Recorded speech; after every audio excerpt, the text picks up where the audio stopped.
देखो, आप जिस समाज परिवार परिवेश में रहते हो ना, वहाँ कुछ ज्ञानी लोग होते हैं, धर्मगुरु लोग जो होते हैं, आपको तरह तरह से शिक्षा देते हैं, ज्ञान देने की कोशिश करते हैं। हालांकि खुद ना धर्म के रास्ते पे चलते हैं, ना कर्म करते हैं, ना शिक्षा सही ढंग से लिए रखते हैं। आधा अधूरा ज्ञान, आधा अधूरा शिक्षा ग्रहण करके अपने आप को बहुत परिपक्व समझते हैं और बहुत बड़े बुद्धिमान बुद्ध समझते हैं कि हम हैं, सब कुछ हैं।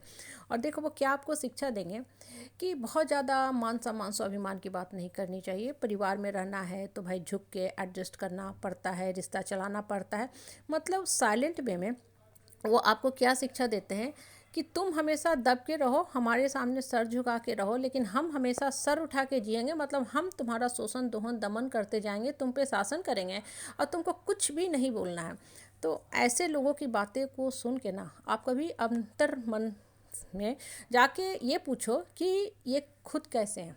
ठीक है। और सबसे बड़ी बात जो है वहाँ वो ये है कि जब आप कोई धर्म ग्रंथ पढ़ते हो ना, तो वहाँ से शिक्षा लेने का कोशिश किया करो। अंदर से कुंठित होके रो मत। होता है ना, घड़ी घड़ी हम क्या करते हैं, लोगों की बातें सुन के ना अपने अंतर मन को ही कोसना शुरू करते कि मेरे साथ गलत हो रहा है। आपके साथ कुछ भी गलत नहीं हो रहा है। आपको जीने की सही कला नहीं आ रही है, तो लोगों की बातों को आप मन में ढो रहे हो। जिस दिन आपने सही ढंग से जीने की कला सीख ली ना, ये लोगों की बातें आपको प्रभावित नहीं करेंगी। इसका बेस्ट एग्जाम्पल है, आपको बता रहे हैं, श्री राम के सामने, ठीक है, जब सेतु पुल बनने की बात आई, तो क्या वो समुद्र एकदम अकड़ के खड़ा हो जा रहा था। तो श्री राम ने बड़ा निवेदन किया, लेकिन श्री राम की जो बात थे और लक्ष्मण की बात, समुद्र मानने को तैयार नहीं था। तो श्री राम ने भी अपना तीर धनुष उठाया कि अहंकार जो होता है ना, बहुत घातक होता है। चाहे वो अहंकार समुद्र करे, रावण करे या कोई इंसान करे। ठीक है। कहने का मतलब क्या है ना, जब मान सम्मान स्वाभिमान की बात आती है ना, तो आपको उठ के खड़ा होकर बोलना ही बोलना है। श्री राम ने भी तीर धनुष उठाया और समुद्र मंथन का काम किया। मतलब समुद्र को बता दिया कि तुम क्या हो। बोलते हैं ना, भय बिन होत न प्रीति, भय बिन होत न प्रीति। इसलिए ज़रूरी है ना, हमेशा रोके घुट के मत रहा करो। जब लोग बहुत ज़्यादा तंग करें, परेशान करें, बातों को पहले सुन लो स्पष्ट, घड़ी घड़ी मत उलझो, पूरा एब्जॉर्ब कर लो कि हाँ, अब मेरा जो है चरम सीमा हो गया, इससे ज़्यादा हम नहीं बर्दाश्त कर सकते, तब खुल के बोलो। और दूसरी बात क्या होता है कि लोग आपको क्या समझाते हैं, अरे बहुत ज़्यादा मान सम्मान की बात नहीं करनी चाहिए, सब किताबी बातें हैं।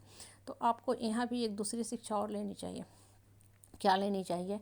आप देखो, श्री राम का और रावण का जो युद्ध हुआ ना, नॉर्मली युद्ध जो होती हैं या जब भी घर परिवार में भी झगड़े हो, लड़ाई होते हैं, तो संपत्ति के लिए, ज़मीन के लिए, सोना के लिए, मतलब किसी न किसी लोभ भावनावश होते हैं। हाँ, साम्राज्य प्राप्ति के लिए होते हैं। लेकिन श्री राम का और रावण का जो युद्ध हुआ था ना, वहाँ ऐसी कोई भी चीज़ें नहीं थी। वहाँ जो चीज़ थी वो थी मान सम्मान स्वाभिमान की रक्षा। माँ सीता को रावण उठा के ले गया, इससे श्री राम की भी प्रतिष्ठा को आघात पहुँचा और माता सीता के भी। तो श्री राम ने तीर धनुष उठाया, पूरा बानरों की सेना को इकट्ठा किया, अपने भाई हनुमान सबके साथ लंका पे धावा बोल दिया और लंका को पूर्ण रूप से ध्वस्त कर दिया, रावण का भी अंत कर दिया। कहने का मतलब क्या होता है ना, कि जब लोग बहुत ज़्यादा आपको ज्ञान बांटे, शिक्षा देना, उस समय बहुत ज़्यादा सहम के, रो के, डर के मत रहा करो। पहले तो सुनते जाओ सुनते जाओ, तब सुन लोगे तो होगा क्या कि आपको इनकी मानसिकता को समझने का मौका मिलेगा कि ये लोग कैसे हैं।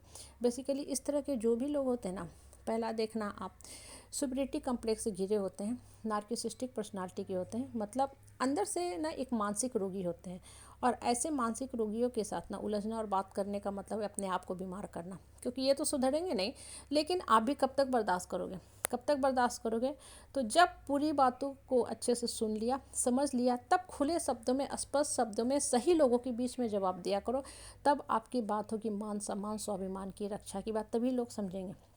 राम रावण का युद्ध हुआ या द्रौपदी की रक्षा के लिए कौरवों के साथ पांडवों का जो युद्ध हुआ, वो सारी बातें क्या सिखाई? वो सारी बातें आपको यही शिक्षा देती हैं कि मान सम्मान स्वाभिमान की जब बात आए ना, तो हित नाता परिवार रिश्तेदार सबको छोड़ दो, लेकिन अपने आत्मसम्मान के साथ कभी भी कॉम्प्रोमाइज़ मत किया करो।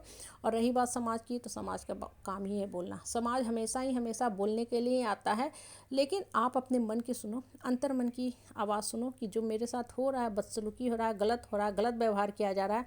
हम पहले ह्यूमन बीइंग है, मुझे इंसान बन के जीने का हक नहीं है। इनफैक्ट पशुओं के साथ भी गलत व्यवहार करना सरासर दंडनीय अपराध में आता है। तो इंसान के साथ तो गलत व्यवहार करना किस अपराध की श्रेणी में आता है, वो जो करता है उसको खुद ही समझना चाहिए।